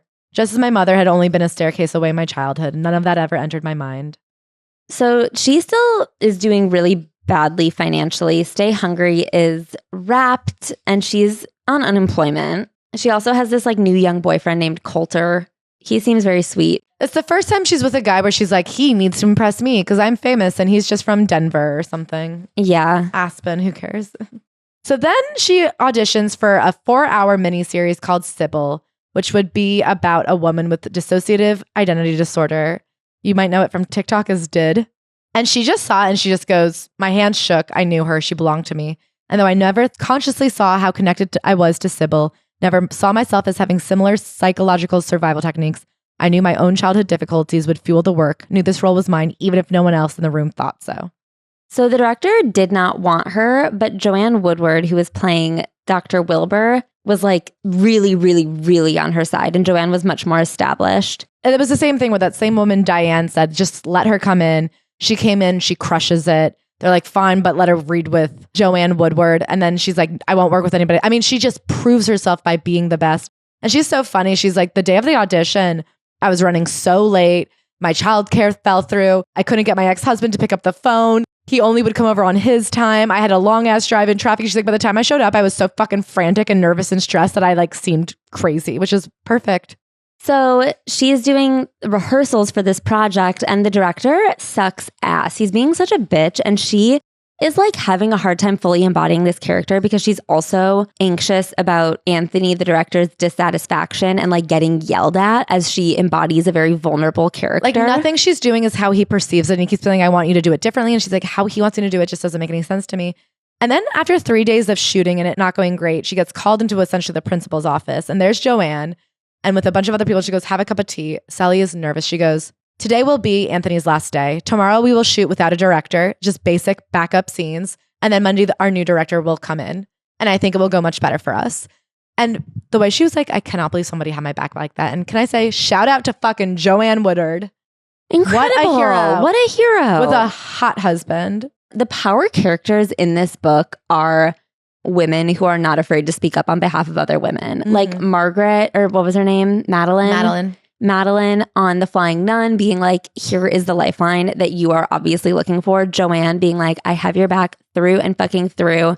The mom, even with her shit, dropping everything to be there as best as she could based on what she knew. I don't believe I accomplished it throughout Sybil, but it was the first time I had a glimpse of what it meant to be inside a character. Exhaustion now came from the work, a glorious adrenaline-filled climb to catch some part of myself that I didn't know I knew. Also, Stay Hungry comes out and people are like, oh, she's really good. So now she has a couple of roles back to back that really establish her as an incredible actress. Then she gets a call. She's being offered a movie and she thinks the script sucks ass, but one of the up-and-coming, about to be #1 movie star on the planet is co-starring in it. Her agent is like, you should really do this project because I think knowing this guy will be good for you. It was not. It's Burt Reynolds. The movie is Smokey and the Bandit. And she's like, why the fuck would I be in this? This looks crazy, but sure. And right off the gate, first day of set, he picks her up and is like, we're going on a date. And she keeps trying to be funny and she is quite funny and he's not going for it. He basically turns her into a shell of herself. Everything she learned through being in Stay Hungry, everything she learned through being Sybil, it kind of gets pushed to the seams for a while. As I started to tell my side, little bits of me, I began to get subtle or not so subtle hints that he didn't want to know. That he wanted me to be who he thought I was and not who I truly was. Immediately, I started clamping down on myself, stuttering when I admitted I'd been living with someone as if confessing a transgression. I eliminated most of me, becoming a familiar, shadowy version of myself, locked behind my eyes, unable to speak. He didn't want to hear about any other man in her life, her childhood, her work, her children. So for the whole production, her kids don't visit. She also has to break up with Coulter because she is fully dating Burt Reynolds. Did it make any sense at all then or now? That's what I'm trying to figure out. She becomes obsessed with getting him healthy. He's always having these horrible pains. She says basically whenever she talks about something he doesn't want to hear, suddenly he has terrible heart pain. And he takes like Valium. And she's there for him. She gets reduced to essentially his PA. Yeah. It's her 30th birthday finally. And he wants to go to a screening of Sybil with her. And she's like, oh my God, really? Okay. And so they go. He has no comments about the movie. She's just watched herself in the most vulnerable performance of her life. And she wants to like see her mom and find her mom's approval. But instead she goes home with him and he's talks about something else. He gives her a Percodan for her throbbing head. It wasn't that he was mean. In a way, I felt he was trying to take care of me for the first time. Sybil comes out and she's very celebrated in it. Burt doesn't really give a fuck. She thinks that if she slowly brings her kids into the relationship, they'll all be a family. But instead, Burt Reynolds is so disinterested in the kids. Like, it seems like he kind of tries to win them over, but they're little boys who are meeting a new guy who just isn't their dad. And so they don't care. I think if they had been impressed that he was Burt Reynolds, he would have been happy for them to come every once in a while to Thanksgiving. But he's not going to do more than be Burt Reynolds. So she makes dinner for her kids, puts them to bed, brings a second dinner to Burt Reynolds' house, brings him dinner, goes to bed with him, wakes up first thing in the morning, goes back to her house where her mom is sleeping with the kids, wakes up the kids, makes them breakfast, and is living like a double life as a girlfriend and a mom. She says she just imagines her mom there sipping coffee, leaning on the counter, watching her do all this. As I see myself now leaning toward her, was there a part of me that wanted something other than her wordless support? Did I want something from her that she could not give me because she was as blind as I was? I also do wonder if maybe she wasn't saying anything because last time she had interjected, there had been that huge fight over the Steve situation. I wonder if she was just like, well, there's nothing you can do but let them make their own mistakes. It's a canon event. Anyway, so then Burt Reynolds becomes obsessed with directing a play called Bus Stop in Jupiter, Florida. And he wants it to be a one-night show on the night that their movie comes out. Yeah, but it turns into like a short run. And I guess he's gone for most of it. I don't know. It's so fucking weird. And she's like, what was he doing? He was trying to control her in this way that was so odd. Meanwhile, her grandma, Joy, keeps sending her clips. Every time Burt or Sally's name comes up in the news, her grandma will send her a clip of it. And it's almost always about how Burt is cheating on her. And she's like, I really didn't want to be seeing them, but I had no choice because they kept getting mailed directly to me from my grandma. And when I told her to stop, she'd say, okay. And she'd just call me and tell me about them. Which, oh boy, do I feel that. Like when people are like, do you know what people are saying about you? And I'm like, I don't. Please don't tell me. She goes, he never really talked about it. She's like, I don't know. People are always accusing me of knowing strangers in National Enquirer. He's probably not cheating on me. But she does say whenever there was an article about him cheating on me, he would get me a lavish gift. Like a car. A yellow Corvette. She's like, which was preposterous because I had 2 small children. She has a movie called Semi-Tough with Harry Winkler. I only bring it up because former memoirist alert. The Emmys are canceled and she gets nominated for some other like pseudo Emmys, the Critics Circle Awards. And she's like, okay, this might be stupid. But then the Emmys come back and for Sybil, she gets nominated for an actual Emmy. And Burt is like, that's dumb. So she's like, yeah, it's so dumb. And she doesn't go and then she wins. And she's just watching it from home on TV. How sad is that? Then a movie comes up called Norma Rae. It's another script that she's shaking when she finishes it. She needs it. She's obsessed with it. It's with an incredible director named Hal Needham, who is like well known. He had done amazing work. And at first, Burt is like, well, that's pretty impressive. But then he goes, you're going to audition for a role and you didn't even read the script. You're a fucking idiot. Like, I think at first he can't help but be impressed. And then when he realizes what it means for him having a personal assistant that he doesn't have to pay, he's like, no, don't do it. And then he reads it and he's like, oh, you're going to be a whore. That's disgusting. And she's like, what are you talking about? I'm going to be Norma. And then this is one of the great quotes of all time. He says, well, no lady of mine is going to play a whore. She's like, but I'm an actor, Burt. I'm not a whore. I'm not Norma or Sybil or Gidget or whomever I'm playing. I'm an actor. And he goes, oh, so now you're an actor. That's all that matters to you now, right? Ha! You're letting your ambition get the better of you. And then she goes, my ambition is the better of me and you can't touch it. Oh! And she goes, I will not be conquered. With that, something shifted and the debate inside my head that had started the moment I met Burt ended. How incredible. Yahoo! That is a great fucking line. My ambition is the better of me and you can't touch it. She gets Norma Rae, which is amazing. I also want to say, so when we said she auditioned without reading the script, her mom had read the script and like explained it to her as she got ready on the way to the audition. And I think that's an interesting example of their weird codependency. And I think for a while it did feel like they were in it together and living the same dream. But of course, that can't last forever. Yeah. So she gets Norma Rae. She works really hard. She does everything she can. She goes on set. It's an incredible experience. Marty Ritt, the director, comes into her Airstream at one point and they're cooking with gas, man. They're like ahead of schedule and they're embarrassed to tell the studio because they don't want the studio to think it's a silly little movie that they're just banging out of the world. And so he comes in and he just goes, I wanted to let you know, Sal, you're first rate. Just wanted to tell you that. No amount of applause, praise, or accolades that I might receive in my lifetime will ever mean more to me than those few words from Marty Ritt. So Ba is spending a lot of time with the kids, watching them while she's on location. She does not like it when they're just with Steve because Steve is not the most attentive father. So the mom is going to be going with Ricky and his kids. He now has children to Switzerland because he's doing some like super rocket science fellowship. So she has like 3 weeks with no one who can watch the kids. So she asks her sister Princess to bring the kids out for 2 weeks and then they'll spend 1 week with Steve. And it really begins a great bonding of them. And it also helps Princess find a career path. Princess is now a second. She's an assistant director, accomplished and well-respected. I think it just like brings them together. I think she was always a little bit concerned about Princess feeling like she had abandoned her in this chaotic situation while Sally went off to be a TV show star. And so it's nice that everybody got a little foot in and that Princess became like best friends with her boys. For people who came from such a fucked up family, they stayed tight. Yeah, Princess for a while was kind of like a high school dropout who was like working at a clothing store and living in people's garages. And now she's like worked her way up to being a producer and a production manager. It seems like she worked on Shameless for a long time. Like she's worked on big shit.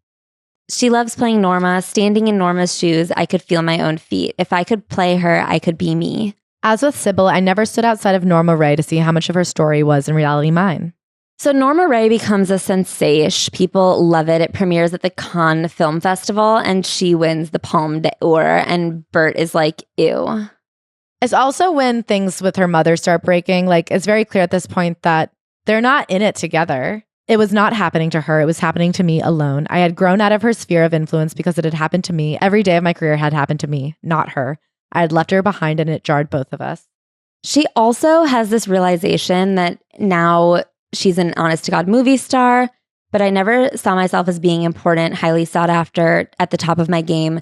She starts to kind of become aware of this reality where she'll always feel that she's fighting an uphill battle. Which is crazy because, so we're on page 364 of a 400-page book. She goes, I won the Palme d'Or for Best Actress and went on to win every award for Best Actress that exists in the United States that year, including the Academy Award. And then the next thing is like, and then I won another Academy Award for Places in the Heart. And you're just like, well, that was quick. I get what you're saying, but I think that this was kind of her realization that like opened a loop that was not completed until later where she realized that through acting, she would not fix herself. Yeah. Like, of course, it's always an uphill battle because the thing that she was hoping to achieve doesn't exist. Of course. You have to admit, it's so funny to be like, and then I won. And then I won again. Keep winning. And then she goes, every single year I had a pretty good option that presented to me. She marries a man. He's boring. He gets like one paragraph in this book. This is exactly what she says about him. He was easy to like, good to have around. And since I wanted a family and needed to feel safe, I married him. That was Alan. Once again, I packed up my two sons, now 12 and 15, and we all moved, this time to a home in Brentwood. And that's like all she says about him. Except for that they then had a baby together. Named Sam. And she was like, that kind of sucked because I was done with being a parent and then I was a parent again. Riddle me that. And then she like has this kind of heartbreaking part where she's like, I kind of didn't want to like be so in love with another being. But she was still in love with him. I mean, of course she did. So then she has a pretty bang up next few years. She's in Steel Magnolias, Mrs. Doubtfire, Forrest Gump. I felt crippled with grief because the love of my life was dying, not a lover or a husband, my work. And I'm like, what? That's when she's realizing that her work isn't the thing that will fulfill her. It's actually not fixing, but confronting her relationship with her mom that is forever this odd dance of being so intertwined with each other, but never acknowledging the core of hurt. Mm-hmm. This is what you've got and who cares? Does it really matter? Do you need to be in prestigious films and leading roles? Just find some work somewhere. And if it happens to be a character in a story worth telling, fine. If not, suck it up and do it anyway. Where was that attitude for the Flying Nun, you know? So she starts doing Brothers and Sisters, which I guess is like to her, like the shitty work. That is whatever. There's a lot that doesn't even get mentioned. She won multiple Emmys for being in ER. Yeah. Ba lives with her. She's now single and they're just like living together. She is with Alan for like 10 years and then they get divorced. She moves to Zuma Beach. Sam, her son, goes to NYU. Maybe I thought Bob would put a dent in my loneliness, but that couldn't have been my reason for pulling and prodding her to live with me, or at least not the obvious one. So then finally she gets a therapist, a good one, Dr. Dan Siegel. He finally acknowledges that she is a person in many pieces and asks her to name the pieces she considers to be parts of her. At the same time, she asks her mom to move in. Her mom then is diagnosed with cancer and she's furious. She claims that when she's home, she's just so annoyed by her mom and is hiding in her room trying to avoid her all the time. So I wonder what's going on there. She tells her doctor, I call them my pieces. No one had ever seen me like that before as being a divided person. And at the time, I hadn't yet begun to see it clear myself. But as if it were a question I'd answered before, I immediately, without hesitation, named all the pieces of who I am. She's then, this is all woven through in a many decades back and forth about potentially playing Mary Todd Lincoln in the Steven Spielberg production of Lincoln. That comes back in a second. So now she's in a session with Dr. Dan, and he brings her this absolute whopper. He makes her watch a short film that showcases the way children are reliant on the attention of their parents. A child instinctually knows that it cannot survive alone. And she's like, duh. A big doy. And he goes, there's more. If their survival is dependent on someone who might be dangerous or deeply flawed, the knowledge of that is too terrifying to accept, so the child creates a better scenario. The problem can't be my mother's fault because I can't live without her, so it must be mine. My mother is already perfect. She has to be, and I am not. I can fix me. I can make myself better. And then she's like, oh, interesting. And then she recalls a conversation she had had with her mother 5 years ago where it came out that her mom says, me and Jocko did actually fight about you a lot. And she goes, well, what would you fight about me? And she goes, well, he told me what he did to you. And this is an absolute smack in the face where she kind of thought she hallucinated this conversation, finding out that her mom knew what had happened to her. But she has a diary entry about it. She goes, then why did you and Princess treat me like I'd made it up? I tried to tell you both once. Remember when I was doing the nun? I know, she said. I told Princess the truth and I tried to talk to you. I think I tried. I don't know. At first, I felt a wave of relief and gratitude that she had tried to help me, but something's wrong. I don't understand. And so, of course, now she's almost worse, dealing with the knowledge that her mom knew and stayed with that man. What he told the mother was, I drunkenly once put myself between her and came. He goes, I feel terrible. I need your forgiveness. And apparently it created a huge barrier between them. Nevertheless, she stayed. For years. Until he left her. So her mom is worse and worse in her health. And she's like, fuck, I cannot bury her until we have a conversation in person. We can talk still. She goes, I couldn't bury her while she was still alive, getting into the grave right with her. Oof. Because she is losing time to find healing in herself. Meanwhile, Liam Neeson is set to play Abraham Lincoln across from her, Mary Todd Lincoln. And then Liam Neeson drops out. Daniel Day-Lewis is cast and Stephen calls and she has an instinct. She goes, he's a world-class actor. I'm still on Brothers and Sisters. It's not going to work out. And Stephen goes, it's just, I don't think it's right. You're older than him. Mary Todd is supposed to be younger than Abraham. And she's like, well, what about the lights and the makeup? And she goes, just test me. How about let me do a screen test? So she does a screen test. As she's realizing that what she was giving up on in her career was actually something that had to do with her mom. And so now that she's had this lightning bolt realization about her mom, she's like, I have to learn to fight for myself. The way I didn't fight in my relationship with my parents, I have to fight for myself and get this role. So she keeps being like, just let me try. So she tries and she's like, I'll test with Daniel Day-Lewis. And they're like, well, Daniel Day-Lewis is still in transformation as he is famously a method actor. And he went to Ireland to transform into Abraham Lincoln, where Abraham Lincoln was famously born. They call Ireland the land of Lincoln. And in that way, I'm actually from there. That's where Lincoln logs come from. So she tests to tape on a wall and it's just flat. And she goes, oh yeah, I didn't get it. And Stephen calls her and is like, yeah, you're not Mary Todd. But then Daniel Day-Lewis sees the footage and goes, well, we'll test together. So they do another test and they do a 1 hour improv in Abraham and Mary Todd Lincoln outfits. And that's, I think, the play Oh Mary. They call her together on the same phone line. Method acting, three-way calling. You know how Abraham Lincoln was known for his three-way phone calls? Yeah, from Ireland, I know. And they said, will you be our Mary? And so she becomes Mary Todd Lincoln. So then she's making her mom dinner and she has this dream role and she realizes she has to say something to her mom. It's getting too late. And so she just says it to her. And her mom is like, I know about that one time. And then she's like, no, it was a lot. It was my whole childhood. And her mom says, no, it wasn't. You're lying. And so she's like, why would I lie about that? And they have kind of a back and forth and then they go to bed. She's like, why wouldn't you tell me then? And she goes, I was a child. I didn't know any different. The next day, she goes down to her mom's room, scared her mom might be dead. She'd always felt that it was her job to protect her mom. And now she's done what she considers almost a betrayal by just being honest.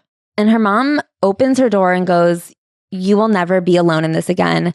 I let you down and I'm so very sorry. This belongs to me too. I own it with you.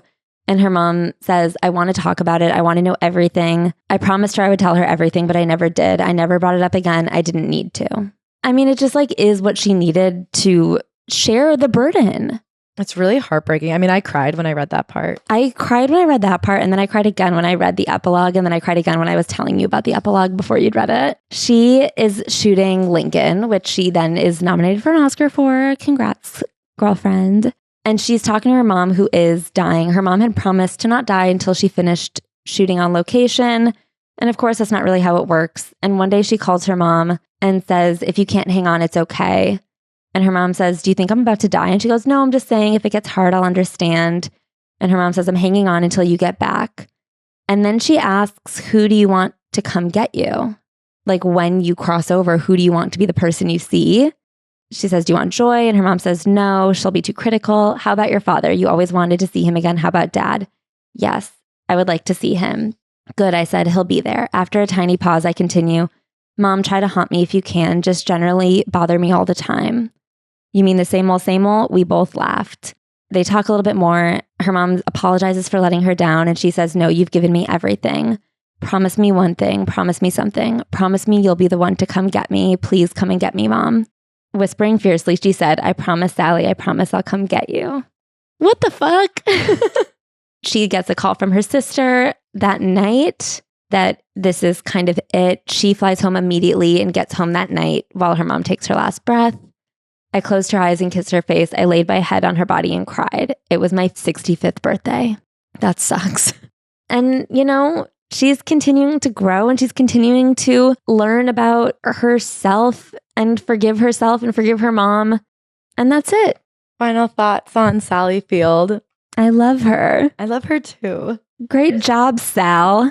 I just thought this was such a phenomenal book. Yeah. How many wormtinis would you like to have with her? I don't deserve a 1, but I would like 5. 7. I want a weekend at her house in Malibu. Oh my God. I want to hang out with her at Zuma Beach. How fertile would you consider this 5. soil? Honestly, I'd give it 5. Oh my God. This is the kind of soil that the eggplants that are coming out of this soil to die. To die for. That's a fresh carrot. Who do we love with our big Sally Field hearts? Oh, we love the 5-star reviewing wormies.